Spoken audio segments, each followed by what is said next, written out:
Hey guys, so my name's Tom Bulmer. I've been bartending for over a decade now, and today we're just going to take you through how to blend cocktails. So guys, first step, what do we need to think about when preparing our cocktail? Well, it doesn't really change. All that we're doing, instead of trading in our Toby tin, we're now using something a little bit bigger and a little bit louder. Now with that, we always have to consider how do we make our cocktails. Just like any other cocktail, we'd never shake one cocktail and then start making the next cocktail. So if you do have a few cocktails on order, make them all in your tins consecutively, as well as your blender. And then just as you're ready to shake all the drinks and everything's ready to go, that's when you start your blender, okay? And get your blender going. Don't just make your blended drink, blend it and pour it out. It still suffers the same issues as any other drink that may warm up over time, especially while you're waiting for the rest of the order to be finished. So important rule, always try and keep your equipment dry, especially dealing with electricity. We always want to keep it in a nice clean place. I always say, rather than down here, just on the back bar over there, as you can see, we always just hold on to it, and that way you'll keep your metal part clean and you keep your mixology and making your drinks up front. Now, what type of shaker do you use? What type of blender do you use?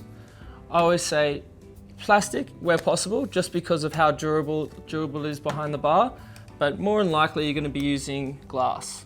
Now with that as well, always remember you need a few, okay? Because I guarantee you, if you're making a couple of pina coladas for some people in front of you, there's going to be 20 other people in the back that are going to want some as well. So just like any other Boston tins, I always keep about 3 of these behind the bar, just of the glass tins. Now, let's talk about technique.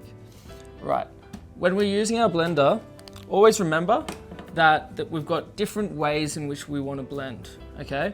Depending on the ingredients we're using, are we using hard press ingredients that actually need to be broken up, or are we just using juice components, all right? If we are using hard press ingredients like pineapples, always try to add them first and make sure that they're sitting at the bottom so that they're going to get blended up before the ice, okay? And that's going to give you a nice consistency of your drink before you actually start blending up the ice. So guys, in terms of how we actually go about making blended drinks, I always say if you're using hard ingredients, always try to add those hard press ingredients, whether it be a pineapple, honeydew melon, apple, first into your blender, just so that the blades can actually break it down before it gets to the ice. So just for a demonstration, I'm just going to add a little bit of pineapple. Now remember, we're not using big chunks like that because it just won't break down. Always try to break down your fruits into smaller pieces. All right, next we add our liquids. So just for the purposes of this, I'm just going to be adding some juice. Most cocktails, we're looking at about a volume of 120 mils or 90 to 120 mils, depending on the style of drinks. For this one, I'm just adding 120 mils. So now that we've got all our ingredients in there with our alcohol, 120 mils, fresh pressed pineapple, now we consider how much ice we're going to add. But before we do that, we also have to consider how many other drinks we make. So if there's other drinks to be made, go about making them and then get ready to blend your cocktail. Also, you have to consider what it's called dry blending, okay? So there's always an opportunity, if you don't want necessarily a blended with ice cocktail, you could always just blend the ingredients as they are, and it never hurts, especially with fruit itself, to break down that fruit into your mixture. So I'm just going to give this a quick whisk as a dry blend, and then we'll add our ice after. All right, make sure your blender is always nice and stable on your base, depending on your piece of equipment, and that it's plugged in and ready to go.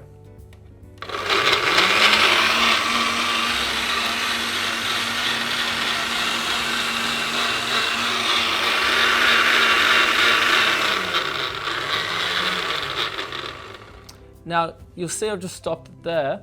You always have to consider how long you have to blend for, okay? You want a nice, clean, consistent drink, and you really want no chunks to be left in your actual mixture, okay?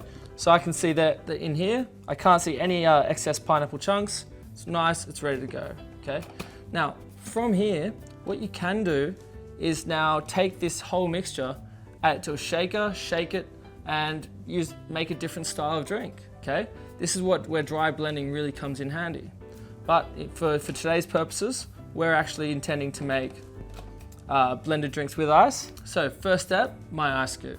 Okay, now this is important because we're not just adding any volume of ice into this, okay? Because it won't be strained out just like it would be with a shaken cocktail. So what I have to make sure that I understand is how big is my ice scoop.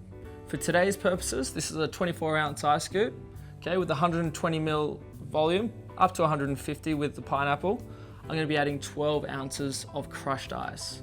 Now you can use cubed ice, but always remember that it's going to take longer for the cubed ice to actually break down into your drink, which means longer wait time between getting that drink made and getting it to the customer, okay?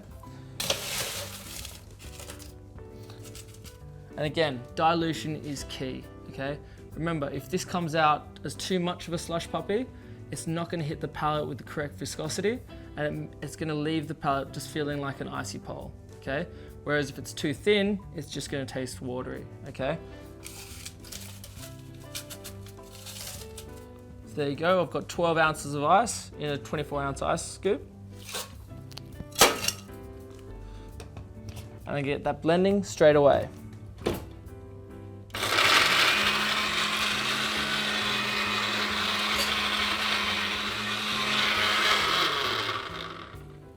All right, now, when do you know when to stop?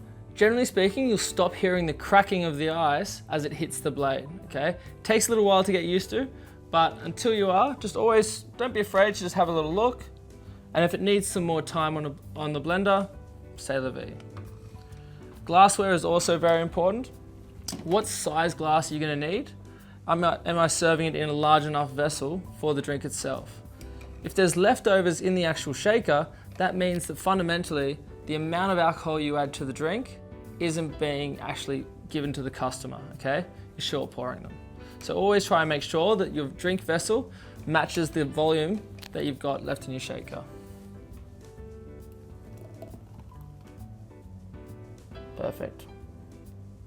Now guys, just like all cocktails you make sure you clean out your equipment straight away, because guarantee you, if you're making a couple of these drinks, your bartender across the way is going to need this in a second as well.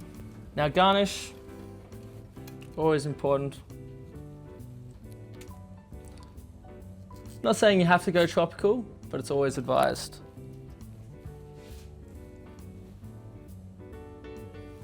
And there you go guys, the basics of blending.